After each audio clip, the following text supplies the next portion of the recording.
মানুষ যে কত রকম ঠকবাজ হয় আর মানুষ যে মানুষের ইমোশন নিয়ে কতটা খেলা করতে পারে, এটা মনে হয় বাঙালির থেকে আর ভালো কেউ পারে না।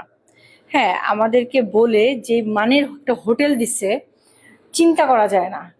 মানে একটা মানুষ কিভাবে পারে এই ধরনের আচরণ করতে, এরকম নোংরা একটা পরিবেশে হোটেল দিতে, আমার জানা নাই। মেহমান নামের এই এজেন্সিতে, হ্যাঁ, আমরা আমরা আর কি বুকিং দেই। যাই হোক, এটা একদম টোটালি ফ্রড। আমরা এসে এখানে যে বিপদটাতে পড়ছি, আমরা জানি না।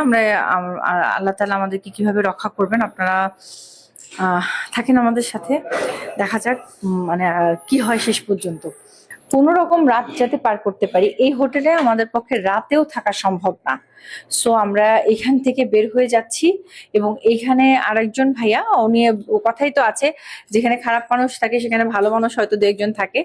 যাই হোক, উনি আমাদেরকে যথেষ্ট পরিমাণ হেল্প করলেন এবং উনি আমাদেরকে একটা অন্য হোটেলে, এটাও খুব একটা ভালো নট দ্যাট, কিন্তু এইটার থেকে ভালো, বা বাচ্চাদেরকে নিয়ে অ্যাটলিস্ট থাকা যাবে। এখন কালকে আমরা, আজকে রাতে আমরা ওখানে থাকবো। দেখা যাক আমরা কালকে অন্য কোনো হোটেল যদি আমরা সুইচ করতে পারি করব। আর এখন তো খুবই রাশ আওয়ার, এখন তো এগুলো করাটা খুব কঠিন হয়ে যাবে। তো যারাই যেই এজেন্সির মাধ্যম দিয়ে আসেন না কেন, বারবার করে রিচেক করে করে তারপর আসবেন। হ্যাঁ, এবং কারণ প্রত্যেকে সবাই সব পরিবেশে থাকতে পারে না। হ্যাঁ, এটা হচ্ছে সব থেকে বড় সমস্যা। সবাই চায় একটু কম বাজেটের মধ্যে কতটুকু কি করা যায় এটা চিন্তা করতে, কিন্তু এক হোটেল দেখায় আর এক হোটেলের মধ্যে উঠায় দেয়। এটা তাদের একটা ব্যবসা, যে খপ্পরে আমরা পড়েছি আর কি।